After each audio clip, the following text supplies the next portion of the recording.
In Mass Effect Andromeda's multiplayer, you are part of an Apex team, the best of the best the Nexus has to offer. While not a regular group of soldiers, they are nonetheless talented individuals that take on the most dangerous and important missions in this new galaxy.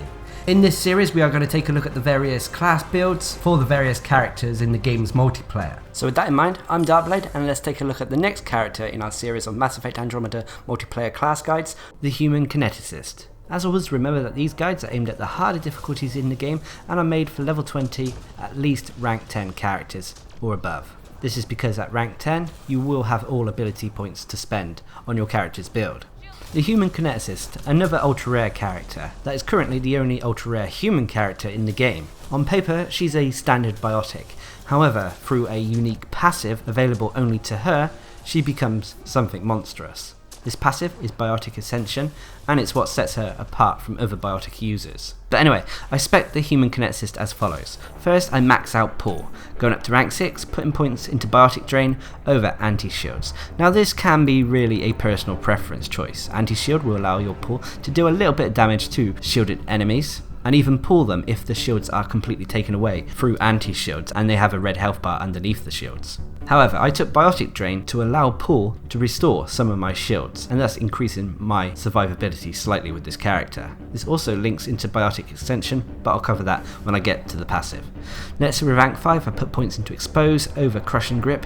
This is simply to give a damage debuff against foes who are lifted into the air, so this not only helps out myself, but my entire team. And then finally at rank 4 I put points into Radius over Duration.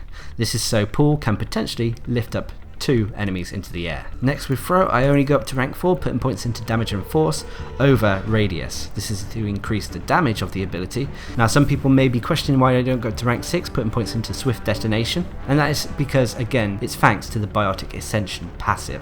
If you did want to max this out though, I'd put points into rank 6 Swift Detonation and then rank 5 Duration to allow Throw to be a secondary backup primer.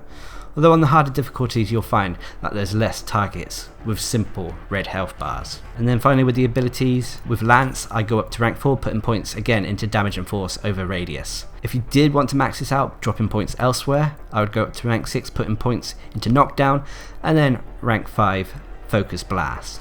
But moving on to the passives, first with Biotic Ascension, the move that makes this character unique. Once you get a certain amount of kills and you hold the melee button down, you will enter a ascended mode, Ascension mode. This will basically remove any recharge speed this character has on any of their abilities, but as a result, the abilities will instead use shields.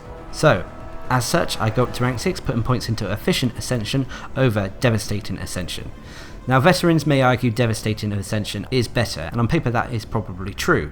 But in practicality on the harder difficulties, especially Platinum, Efficient Ascension comes in far more useful. It will allow you to get less kills to activate Ascension, you'll get damage resistance while you're ascended, and the shield cost for your abilities will be reduced, giving you free passive bonuses to your Biotic Ascension rather than 2 offensive ones. Next with rank 5, I put points into Combo Detonation over Exposure. Pull and to some extent Throw is the only abilities that can put this damage debuff on opponents, and Pull already has an Expose defense debuff in its talent tree already. Thus, Combo Detonation became the better option here, especially because this girl will be detonating combos left, right and centre. And then finally with rank 4 I put points into Power to increase power and damage over Duration. Now, Biotic Ascension, because it removes cooldown timers, that is the main reason why I've only put 4 points in Throw and 4 points in Lance. With Throw, you could argue for Swift Detonation, and although it increases your combo damage, the 50% recharge speed is not really needed. Thus, you could drop the 30% combo detonation damage for a 55% damage increase to your Lance ability. But at the end of the day, the build is down to you. I'm just showing the ones that I've had the most success with. And then finally with Barrier, at rank 6 I put points into Active Barrier over Saving Barrier. This is because Active Barrier will restore my shields as well as my allies so long as they are near me if an enemy has been killed with one of my Biotic abilities. And with the Human Kineticst, her Biotic ability damage output is quite high. Saving Barrier is also good, especially as it is a good life-saving tool. Next with rank 5 I put points into Biotic Link over Barrier Drain. Rarely will I be meleeing with this character, and thus Biotic Link came in more useful, especially as you can affect enemies with pull and to some extent throw. Next, with rank 4, I put points into Recuperative Barrier to increase my health and shield regeneration, delay, reduction, as well as shield regeneration overall. 2 bonuses. With shield regeneration, I feel it's important because you want to recharge your shields as quick as possible so you can use your abilities, especially when you are ascended. Unyielding Barrier is also okay if you prefer a flat out increase to your shields, but Recuperative Barrier I personally prefer. And if you are using Saving Barrier, Recuperative Barrier also comes in handy with pushing your health over that threshold so you can use Saving Barrier again.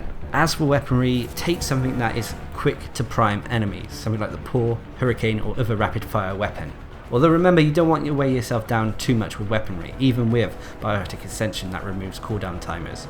You still need to get kills in order to activate Biotic Ascension in the first place. Personally, I like to take the Paw as it's very quick at priming opponents, and you definitely need to take a consumable ammo type.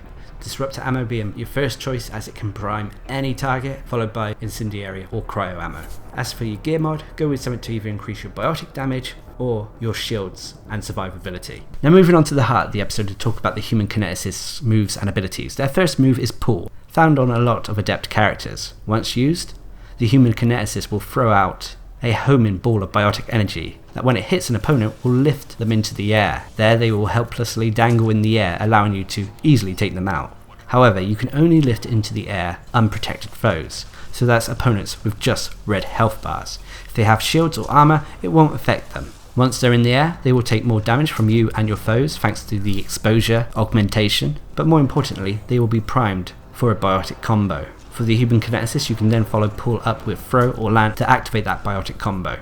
As I said, Pull is a homing ability, meaning that if you've got an enemy highlighted, you can pretty much throw Pull around cover to hit enemies who are hiding. You can even lift multiple opponents if you have points in radius. However, with the human kineticist, she benefits from the secondary use of Pull. If you hold the ability and it hits an unprotected foe, they will be pulled towards you. If you keep holding the ability, they will dangle there next to you. They won't be able to fight back and they can stay there pretty much until you release the ability button. With points in Biotic Drain, doing this will allow you to restore your shields. However, a combo that works really well is that if you're holding an enemy with Pull next to you, then you can follow up with the secondary ability, which is Throw. This will cause the opponent to be thrown in whatever direction you are aiming. This means that you can throw the enemy into their allies, off the edge, or wherever. This is great for getting insta-kills, especially when it comes to throwing weaker enemies off the edge of the map. Throwing a pulled target will also turn that target into a detonator, meaning that if it hits a primed target elsewhere, it will cause a combo detonation. But moving into more of the basics of Throw. Once used, the human kineticist basically throws a biotic gravity field projectile at enemies. It's fairly fast moving, and again, like Pull, it can be aimed around corners so long as enemies are highlighted, as it does come with a homing mechanic. Once it hits a target, it does small amounts of damage, but if it should hit an unprotected target, so no shields or armor, that target will be thrown, flying them back, and if they should collide with another surface in the world, then they'll take even more damage. Throw by itself can also be used as a detonator, meaning that if you should hit a target that has been primed through either Pull or your consumable ammo types, it will detonate that combo. Like I said when talking about the spec, you could take Throw to be a primer as well. However, like Pull, it will only affect unprotected targets, so red health bar targets. If you did want to go that route, you could activate the combo with their third ability, which is Lance. With Lance, the human kineticist will throw a small devastating blast of biotic energy. This ability deals high amounts of biotic damage, but it has little aim assist, so you need to be accurate with this ability. On top of that, it's also a rare ability that actually benefits from hitting enemy weak points, such as headshots and such. On top of that, the ability is also a combo detonator, just like Throw, meaning that you have two at your disposal. Lance is normally better for setting off combos against protected targets that have been primed normally through your weaponry, and Throw can be better for hitting pulled targets. Although with Biotic Ascension, especially if you have Ascension mode activated, it doesn't really matter which ability you use. However, before entering Ascension, having two detonators can be very handy for this character. Now moving on to the passives. Biotic Ascension, although it's classed as a passive, in some respect it's an ability all to itself. As I already mentioned, when you get a certain amount of kills, you can hold down the melee button, after which the human kineticist will rise in the air, start crackling with energy, and enter Ascension mode. You can tell when you're ready to enter Ascension mode by the small streaks of lightning around the human kineticist's body. Once you're ascended, the human kineticist will have no cooldowns whatsoever. Every ability will be able to be used as often as you like. However, using abilities will instead eat up your shields, so entering Ascension mode can in some ways reduce your survivability. You'll also notice that certain abilities take up more shields than others. For example, Lance will use more shields than throws. This is because it deals more damage. Once you are ascended, you really have to keep an eye on your shields. Try not to lose Ascension mode. Instead of watching your health bar, watch your shields. As soon as you notice your shields are about to be lost, take cover and just wait a minute. Also, thanks to Paul with Biotic Drain, you can potentially get your shields back that way. The main reason I say to focus on your shields is because if you lose all of your shields, you will lose your Biotic Ascension buff, and then have to restart earning those kills again. Biotic Ascension really is what makes this class special, so get used to utilising it. If you're playing on the lower difficulties, Biotic Ascension can make this class very powerful, as there are a lot more opponents you can pull and fling off the edge. And being able to pull groups of 2 unprotected foes and fling them off the edge, and then do it instantly again, makes her very powerful on the lower difficulties. But on the higher, you have to be a bit more cautious. And then as for barrier, this is for your survivability. Recuperative barrier combined with saving barrier is a good combination. However, you could risk going for active barrier instead of saving barrier for this character. And I would strongly advise active barrier if you're feeling a little bit more confident and are able to secure kills with your biotic abilities. Now as for weaponry, like I said, you need something to prime enemies quickly. Disruptor ammo will allow you to prime any target, no matter if they got shields, armor or just unprotected. But if you don't have that, then you have to fall back on incendiary or cryo ammo. This character is one of the only characters I would say that it definitely needs to take into battle some consumable ammo type of some description. Otherwise the class will not perform to its best, especially on the harder difficulties in the game. But anyway, the human kineticist is a human, but due to her background, she has some of the lowest health and shields in the game. This makes her very fragile, and with Biotic Ascension using up her shields as well, she could be the definition of a glass cannon. She has a dodge and hover mechanic fueled by her biotic powers, and she comes with a biotic amplifier melee attack. Now if you don't have a rank 10 level 20 human kineticist, I would first advise maxing out Biotic Ascension. Afterwards, max out Paul at least until radius or exposure, and then fill out the other abilities whether you favour lance or throw or survivability. Overall, the human kineticist is not an easy character to play on the harder difficulties in the game. If she doesn't have the right teammates, she really can struggle. She has a lot of potential though, especially when it comes to activating combos. While it's frustrating she has no ability to prime protected foes, this is where your weaponry and consumable ammo come into play. You need to take some if you want this character to be at their best and perform on those harder difficulties in the game.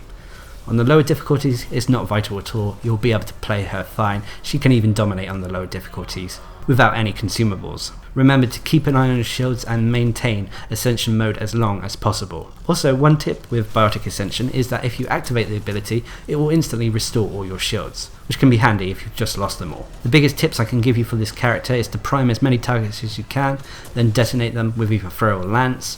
Pull as many unprotected foes as you can as well to maintain that biotic link in the barrier tree. As I said though, she is a glass cannon and thus can go down very easily. But on the flip side, she has the potential to deal and dish out a lot of damage. But anyway, I hope this guide helps, and until next time, I've been Darcblade, bringing you a Mass Effect Andromeda Multiplayer class guide to the human kineticist.